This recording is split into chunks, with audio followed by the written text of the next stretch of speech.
কীর্তন করে এলাম এলাম, হরিনাম সংকীর্তন করে এলাম এলাম মা। ও মা, মা, ও মা, ওই তটে আর পার থেকে মা মা মা বলে ডাকতে ডাকতে বাড়ির মধ্যে ঢুকেছে। সখী মাতা দেখছে নিমাই আসছে।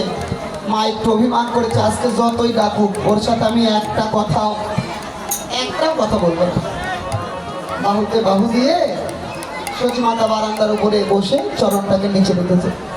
মহাপ্রভু এসে মায়ের চরণে প্রণাম করে জগৎকে শিক্ষা দিলে, হে জগৎজীব, রেখো সবে মাতৃভক্তি, তোমাদের ভজনে বাড়িবে শক্তি। মাতৃবাদী ভক্তি রাখার কথা জগৎজীবকে শিক্ষা দিয়ে দিলেন। প্রভু নিজে এসে মায়ের চরণে প্রণাম করে জগৎজীবকে শিক্ষা দিয়ে দিলেন ভজনের কথা। মা অভিমান করেছে, কথা বলবে না। মহাপ্রভু গদগদ কণ্ঠে মাকে বলতে লাগলো, ও মা, মা, ও মা, রাগ করেছ? ও হরিনাম থেকে ফিরতে দেরি করেছি বলে আমার উপরে অভিমান করেছ? কি করব বলো মা? ভক্তের সঙ্গ না করলে যে আমি জানি আমার তোমার কাছে থাকা দরকার। কারণ শশী মায়ের মতো এত দুঃখ তো কারণ নাই। 8টা কন্যা হওয়ার পরপরই মারা গেছে। একটা ছেলে হয়েছিল, নাম রেখেছিলেন বিশ্বরূপ। 12 বছর বয়সে সেও মাকে ছেড়ে সন্ন্যাসে চলে গেছে। এখন নিমাই ছাড়া তো মায়ের আর কেউ নাই। ও মা, রাগ করো না মা। কালকে থেকে আমি আর কীর্তনে গেলে আর দেরি করবো। সব মায়েদেরই হয়, সব মায়েদের হয়। যখন এই দরজা দিয়ে ঢুকে ওই দরজা দিয়ে আবার কীর্তনের জন্য বের হয়ে আসি, তখন মা রাস্তায় এসে কাঁদে। ভ্যানওয়ালারা যাচ্ছে আর বলছে, মাকে কিছু বলে আসছে নাকি রে বাবা? আমি কেন বলো, তোমার মা দেখলাম কান্নাকাটি করছে। আমি কিছু বলিনি, আমি চলে যাচ্ছি, ওই জন্য মা কাঁদছে। যেই জিনিস ভালোবাসি ওটা ফ্রিজের মধ্যে জমা করে রাখে, গেলে পরে সব বের করবে। 10 রকম 15 রকম রান্না করে সব মুখের সামনে দেয়, খেতে পাস না লেখা। তো মায়ের ভালোবাসার সঙ্গে তো কারণ ভালোবাসার তুলনা হবে না। আর বিশেষভাবে আমি আমার মায়ের জন্য আর বেশি দিই, কারণ আমার এই বেশটাও আমার মায়ের দেওয়া। এই তিলক, এই মালা, এই শিখা, এগুলো আমার মায়ের দেওয়া। আমি আরো ঋণী, সব সন্তানই ঋণী, কিন্তু আমি বেশি ঋণী। কারণ সব পিতা মাতা তো সন্তানকে এই বেশ দিতে পারে না। আমার মা রেখে দিয়েছে, আমার ভাইকেও রেখে দিয়েছে, ভাইয়ের শিখাও মা রেখে দিয়েছে ভাইয়ের মাথাতে। দাদার আছে, তুইও রাখ। দাদার মতো করে, দাদার মতো অত বড় করেই রাখতে হবে। সেদিন নাপিত এসে বলছে, বাবা তুই একটু থাকতো থেকে মাথার শিখাটা একটু ভালো করে দে, মাথার শিখাটা একটু ভালো করে রাখ। তো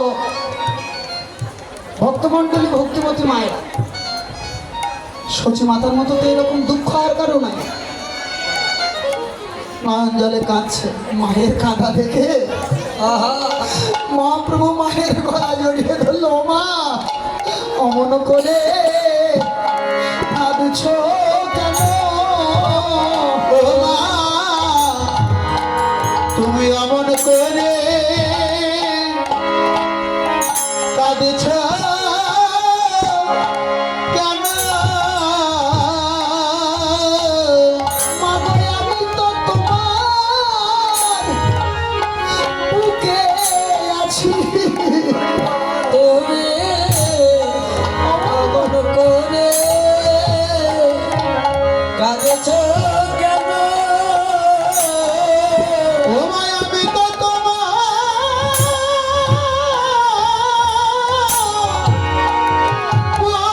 বুকে আছি, তুমি অমন করে কাঁদছো কেন? মাতৃভক্ত সন্তান জগতে অনেক আছে, কিন্তু মহাপ্রভুর মধ্যে এত বড় মাতৃভক্ত সন্তান আর কেউ নাই।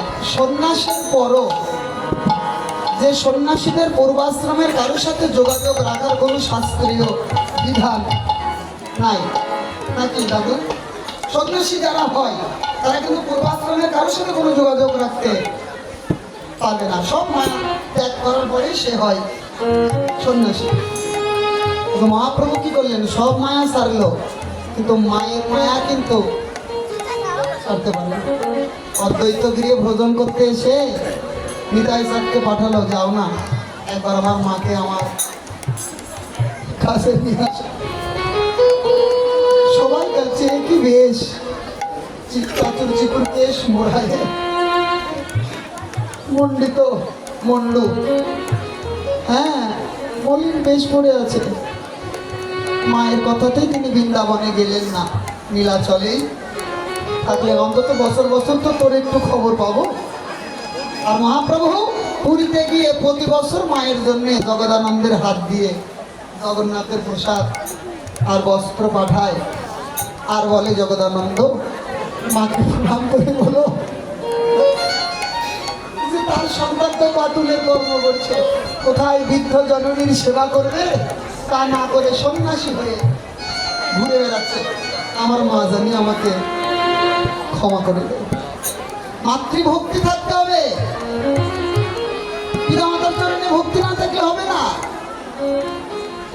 প্রহ্লাদের বাবা এত অত্যাচার করলো, তা ওই প্রহ্লাদ নৃসিংহদেবের কাছে বলছে, প্রভু বর যদি দিতে হয় এই বরই দাও, আমার পিতার যেন কোনো অগতি না হয়। ধ্রুব মহারাজকে যখন ধ্রুবলোক দেওয়া হলো, ধ্রুব মহারাজ ভগবানকে বলছে, প্রভু তুমি তো আমাকে ধ্রুবলোক দিলে, ওই ধ্রুবলোকে কি আমি আমার মাকে নিয়ে যেতে পারবো? যদি আমার মাকে নিয়ে যেতে না পারি তাহলে ওই ধ্রুবলোকের আমার কোনো দরকার নাই। যেখানে আমার মায়ের সুখ হবে না সেই জায়গায় আমি থাকবো। মহাপ্রভুর থেকে শিখতে হবে মাতৃভক্তিটা কি।